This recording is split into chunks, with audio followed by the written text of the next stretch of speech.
Hi, welcome back. In this video, I'm going to draw one of my favorite actor, Morgan Freeman. This specific drawing really owns a piece of my heart because it's the most realistic and detailed drawing I ever did as a tutorial. Plus, I've been waiting for a long time to draw something like this with as much details and realism as possible. And believe me, you are gonna learn so much from this. So grab your tools and let's get started.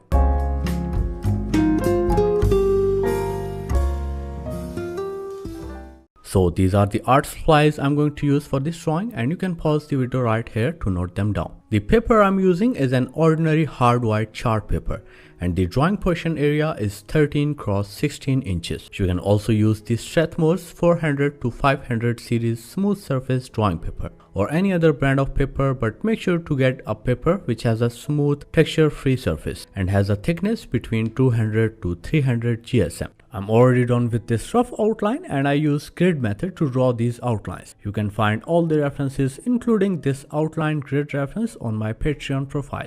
So before you start the drawing, make sure you mask the edges of the drawing area using a masking tape. It will help you get a straight and sharp border for your drawing. So first of all, I'm going to work on the background and I'm going to use this 3B graphite powder for the base layer. Just take a tissue paper and roll it like this and then use it to pick up the graphite powder. And sorry, I forgot to hit the record button in excitement before starting the shading process. All you have to do is use this circular or scribbling motion to fill the area with the shade. If you are shading with pencils, you would have to use a higher grade pencil like 5B or 9B to get your desired darkness in the background. But with the graphite powders, you can get the similar results with a lighter grade powder as well. It's easier to work with a lighter one because you can control the darkness and lightness with pressure technique. And by the way, the real-time video of this drawing is available on my Patreon profile.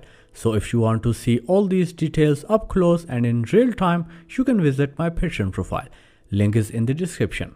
The lower portions of the background are lighter, so I'm gonna keep a lighter pressure on the tissue while shading these portions. If you don't have these graphite powders, you can make them easily at home by watching this video from the cards. Okay, now I'm going to use a sharp tip eraser to make a proper outline for the hair. I'm just gonna use this scribbling motion to erase the shades. And I'm also going to use a 3B or 5B to make a proper outline for the hair in this lower portion as well. Okay, now I'm gonna use this B graphite powder with a bigger brush to add a base layer in the hair portion. You can use a tissue paper for this as well if you don't have a bigger and softer brush like this. I'll explain the proper method for drawing these type of white hair when I will start the right portion of the hair, because it really came out better than the top and left portion. So I would suggest you to wait and learn from my mistakes before starting your hair. I don't usually share mistakes in my tutorials, which makes it difficult to learn. So I thought I should share the do's and don'ts first. So this was my first time with these curly white hair and I tried different techniques to achieve the best result possible. For this left portion, I tried filling the area with a darker shade first and then used a 5B to fill the area with circular scribbles. Then I used a sharp tip eraser to add these white scribbles as base hair. But it was a mistake because I couldn't get the perfect contrast of black and white hairs when I added the final layer of white hair using a jelly roll pen. So I had to add the black hairs again using a 5B and then add the white hairs again using a jelly roll pen and repeated the same process again and again to get the perfect results that I wanted. So I think the use of sharp tip eraser here is not a good idea. I also used a 9B graphite powder to add a darker shade around the outline of the hair because it gets lighter when you add and blend these individual hairs around the outline. And by the way, if you are a beginner and have no idea how to even start a drawing on your own, I would suggest you to take my drawing course first because it is specially designed to help beginners like you to get comfortable with the drawing process so they can execute a drawing project of any difficulty level on their own. I put my course on sale for up to 90% off for 5 days of every month. You can check the link in the description to see if the sale is going on right now and get enrolled as soon as possible. So after a lot of modification, I achieved a good result in this left portion. But I was still confused with the technique. So for this middle portion, I added a dark layer with powder and then added these white hairs directly on the shade instead of adding black hairs first, which was again a mistake because I couldn't get a good amount of contrast after blending the white hairs. Another mistake I made here was blending the shade with a tissue paper. I added the shade using a small brush, which was a good decision, but when I blended the areas with tissue paper, all the white hairs were gone, so I had to add another layer of white hairs and then use the brush again to blend the hairs where required, and also used a 5B to fill the in-between portion with black hairs and dots. I also used a kneaded eraser in between to add the highlights on the hairs, and it worked really well. Because the white pigment from jelly roll pen is a little bit slippery and graphite doesn't stick to it properly. So if you dab it lightly with a kneaded eraser, it will pick up graphite from the white lines only, leaving a good shiny highlight on the white hairs. Okay, so the technique that works really well for these type of white hairs is the one that I used in this right portion. You can use the same technique for the top and left hair portions in your drawings. The basics will be the same. So all you have to do is fill the area with a dark layer using the graphite powder. You can use pencil as well for the shading, but you will have to keep the pressure lighter and also blend it afterwards. This side of head has more shadows and less highlights, so I'm gonna fill all the area with similar amount of dark shade. But if you are working on the top or left side, you need to keep the highlights in mind as well. Okay, now use your 5B pencil and fill the area with these type of circular scribble or hair. Again, you need to vary the intensity of these scribbles according to your need. This portion is in shadow, so I'm filling accordingly. Okay, now use the jelly roll pen to add the white hairs. This specific portion near the forehead has a little bit of wavy hair instead of curly hair, so I'm gonna fill accordingly. But the remaining portion will be filled with curly hairs as I did in the previous portions. Just like this. Now use a bigger brush like this and lightly blend these extra bright hairs, and also use a smaller brush in between to add depth in the hair.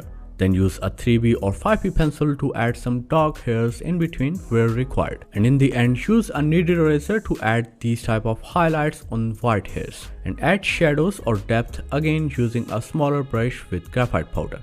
Just like this. You can repeat these steps until you are satisfied with your results, and that's it. You can follow these simple steps for all the other portions with curly white hairs.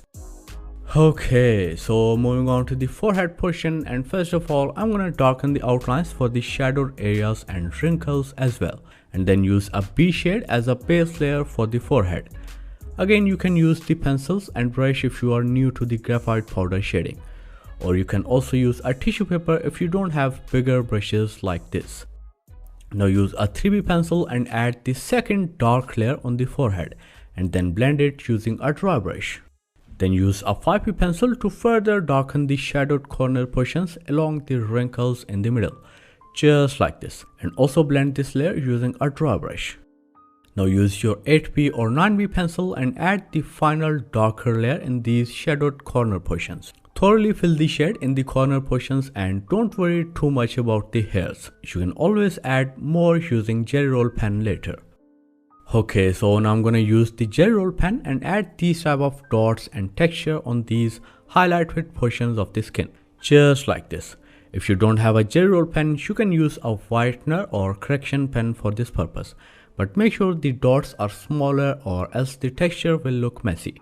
For the portions where the highlights are brighter, like this area above the wrinkles, the size of the dots will remain the same, but you need to decrease the spacing in between them to make them look brighter. You can also add some white lines and texture in the middle portion using a mono zero eraser.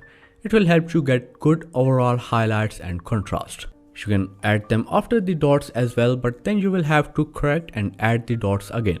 So the best way is to add these white lines first using a mono zero eraser and then fill the area with these white dots. Now use a smaller dry brush to blend and lighten these extra white dots and make them look more like a shiny skin texture.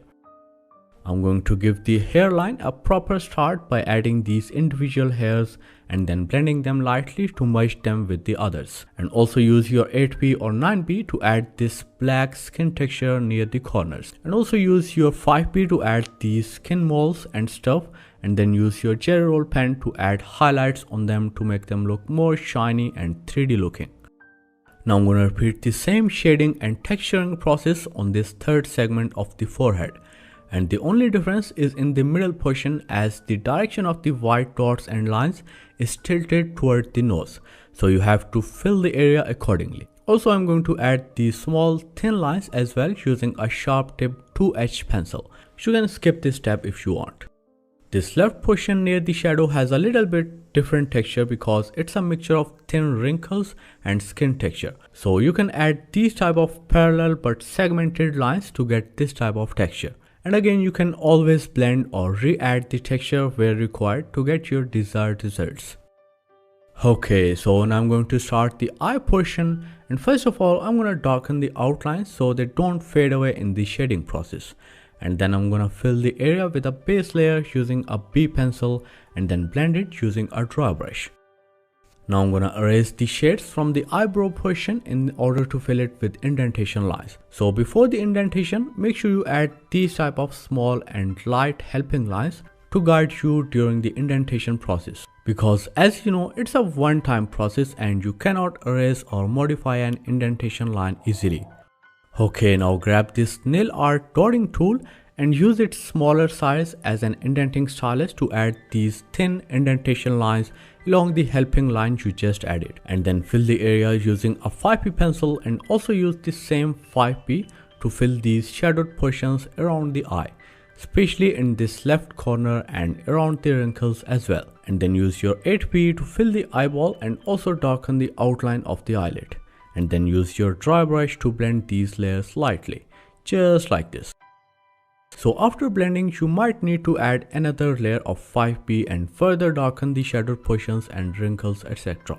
to get your desired amount of depth. Also fill the corner of sclera or this white portion of the eye using a lighter grade pencil like B or 2B, and then add the small eyelashes for the lower eyelid using a sharp tip 5P pencil. Then use a round tip 8P or 9B to add the skin moles and stuff. Lightly blend any rough shades using a small dry brush, and then use a chisel tip mono 0 eraser to erase the extra shades from the indentation lines and make them look more prominent. You can also use your gel roll pen for this purpose.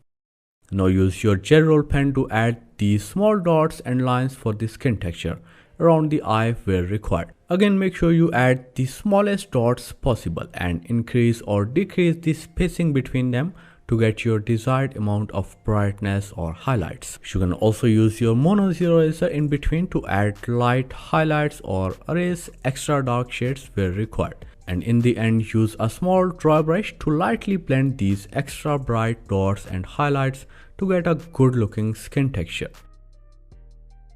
Okay, now moving on to the second eye, and the overall process is similar to the first one.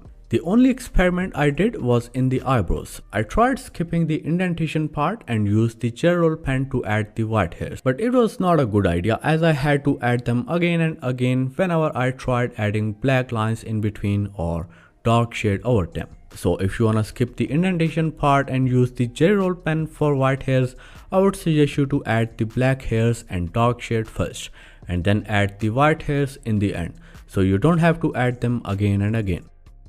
This was actually a 20-hour long drawing which took me about 30 days to complete, and I had to split this tutorial video into two parts because people don't usually watch longer videos and the video fails to get the amount of attention it deserves. So please leave a like if you enjoyed and learned something new from this first part. The second part will be available next week. If you wanna get the real-time video of this drawing, you can visit my Patreon profile. And if you are a beginner and want to learn the basics of sketching, you can join my course on Udemy. All the links are in the description down below. So thank you so much for watching, and I'll see you in the next part.